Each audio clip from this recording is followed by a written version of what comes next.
Hi everyone, it's me, and today let's watch this video together. Let's start.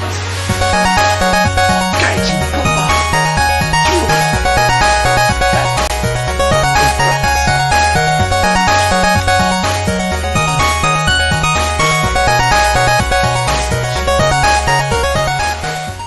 Bring culture to gaming.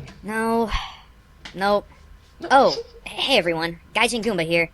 Sorry about all this. You know, I did an entire video talking about pirate culture and how well it was portrayed in Assassin's Creed Black Flag.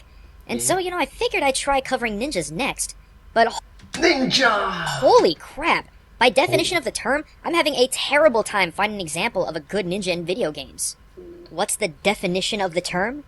Ninjas were nothing. Their footsteps were never heard, their shadows never seen, their voice never spoken. They embraced the nothingness of the world and carried out their missions of espionage and assassinations, never stepping out of the void. Popular culture has turned them into one-man Rambo killing machines who... One-man Rambo killing machines.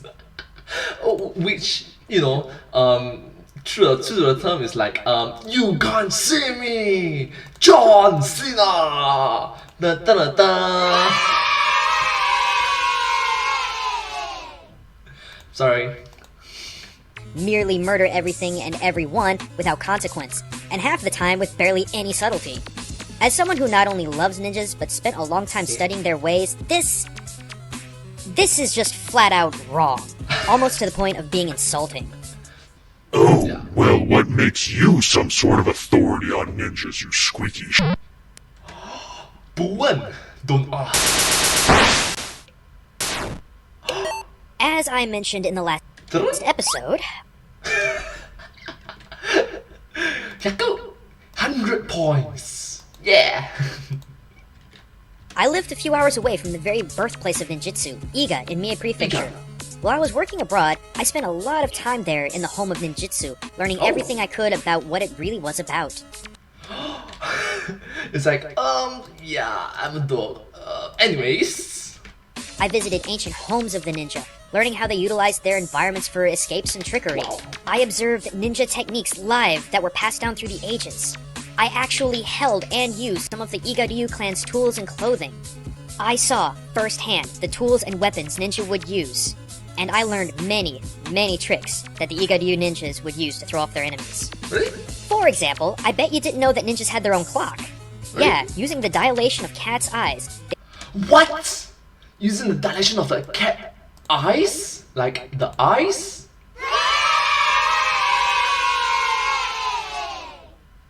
You are serious? It would establish set periods of time depending on how dilated a cat's eyes would be in light.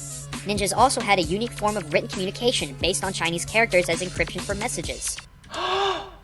Wow, they got clock and they got their own language.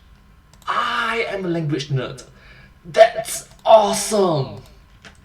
There are lots of other things, such as ninjas sleeping on their left to protect their heart, using the environment to predict the future, and even ninja chainmail.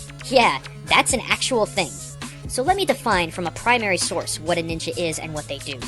First of all, ninjutsu isn't even a martial art. Yes, you heard me right. It is not a martial art by definition. Wait, what? It is the art of non-existence, and the preservation Ninja convention, sort of non-existence.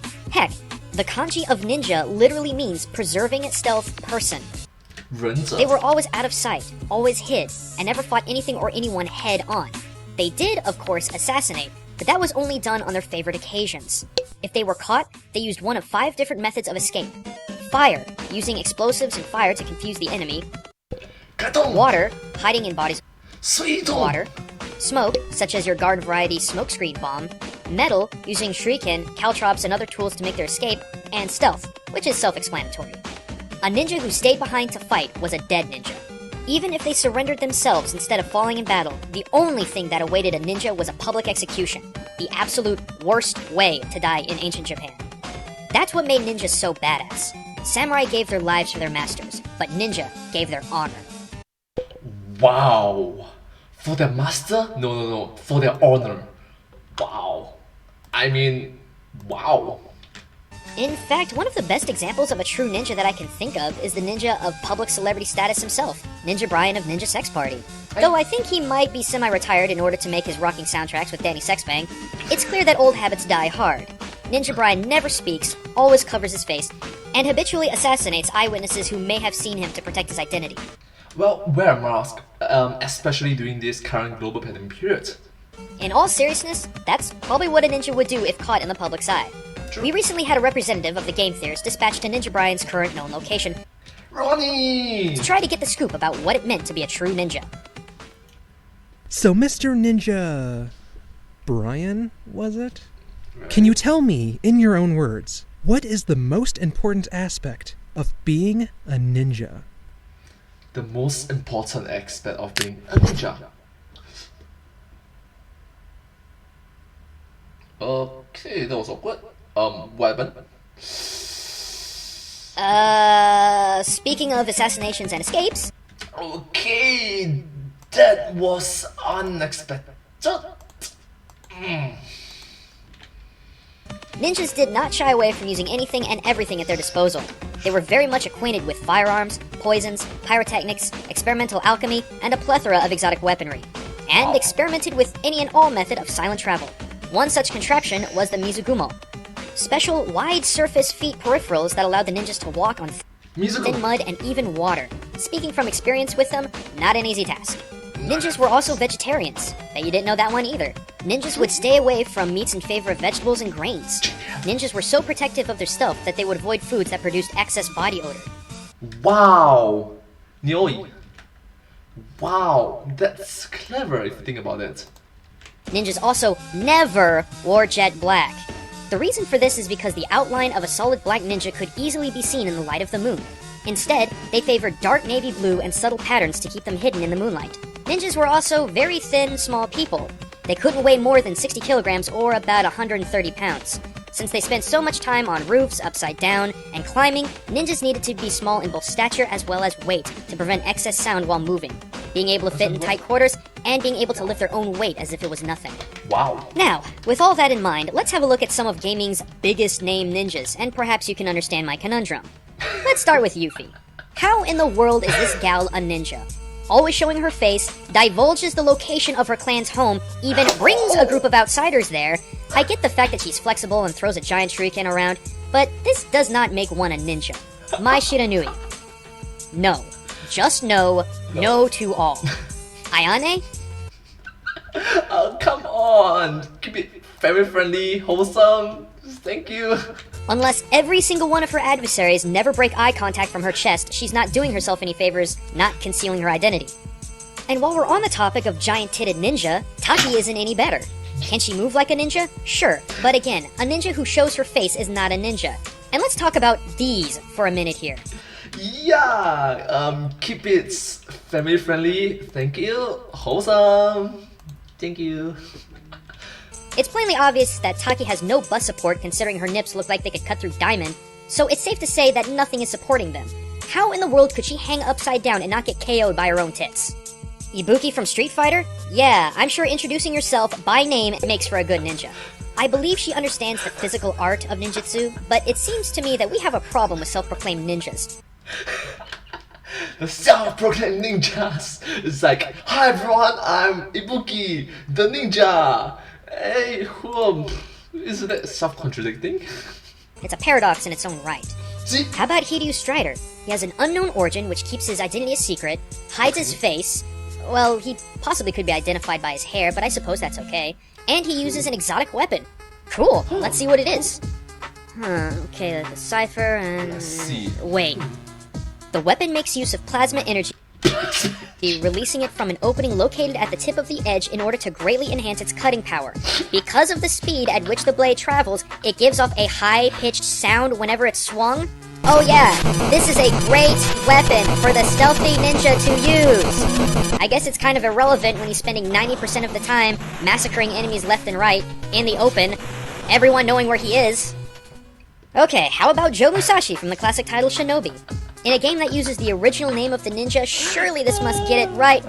What is that? No, where's your mask? In open? You're telling me that the protagonist master of ninjutsu fights his enemies in the open without any mask? Wait, okay. In later games, he's in a more traditional ninja outfit in solid white, contrasting every background he's in. Okay, moving on. Rikimaru from the Tenshu series? Well, probably the closest candidate for a good ninja in a video game so far, but again, we have another ninja who only covers his face, and Rikimaru has very identifiable hair and scars that are not covered up. Not to mention, Rikimaru just kills and kills and kills. What does he do with the bodies once he's assassinated them? Nothing! Again, ninjas killed as an absolute last resort because blood, let alone a dead body, would set an alarm amongst the ranks of the enemy and your job just got a dozen times harder with everyone looking for you. True. You must understand that bloods have their own distinct color and also distinct odor, aka the smell. In which there's blood, people will be bound to recognize it. And thus, UGG. Come on, Gaming. Give me just one good ninja. Just one good ninja? Okay. Here we go. There you go. Ryu Hayabusa, Gaming's most iconic ninja. Surely he can fit the bill, right? But no. Even Ryu freaking Hayabusa. Look, there he is. Running around in the open. Killing masses of people. In the open. Wearing the legendary, meaning well-known, Black Falcon Shinobi Shozoko. You see, he's so well known that the Japan Self-Defense Force gets him to fight the Regent of the Mask, who personally wanted him to come fight him. You know what else? He works for the CIA, went to their headquarters. Their heavily surveillanced headquarters. You know what? I give up. I quit. I can't find a single freaking ninja in gaming worthy of the title. Ah! And all this, recognize that all these are just video games. Wait, the heck is this? I don't know this guy. Oh, Wait, I don't know this guy. That's it! that's awesome.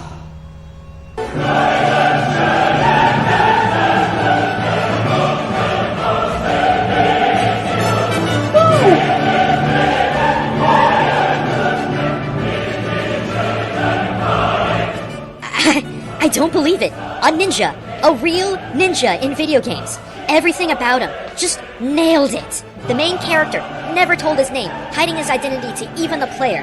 The sounds that you make in-game can manipulate enemy behavior, using it to your advantage to stealth around or accidentally making a noise ending up in your death. Manipulating the light sources in the game can conceal you and change your enemy's behavior. Your tools aren't used for combat, but rather keep you hidden. You get massive bonuses for not killing anyone and completing your mission.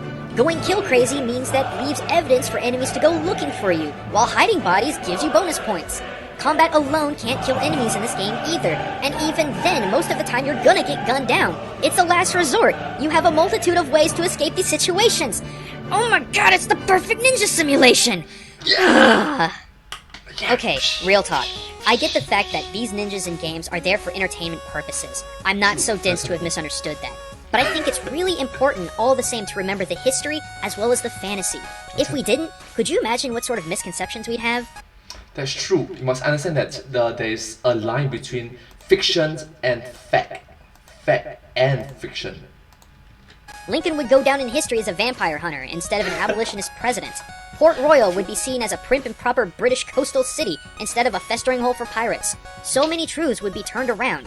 I'm just saying, it's equally important to remember the fact as well as the fiction. But that's all I've got for this episode, guys.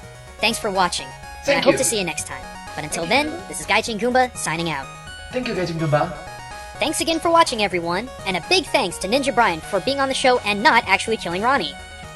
You'll be hearing from my lawyer. Click here to check him out at Ninja Sex Party. And a big thank you to DJ Cutman for supplying those sweet Ninja Gaiden tunes. You can click here to check out more of my other culture and gaming videos, but if you're looking for more game exchange, game theory, crossover, or digressing and side questing, click here for the Game Theorists channel, bringing facts to the world of gaming one childhood at a time. Oh, wow. The game theory. Thank you so much for watching this video. I hope that you find this video as much as fun and enjoyable as I do. If you do like this video, please remember to like, share and subscribe to my channel and comment down below if you have anything to share with us. Don't forget to follow my channel and I hope to see you in my next video. But hey, that's just a game exchange. Thanks for watching. Thank you.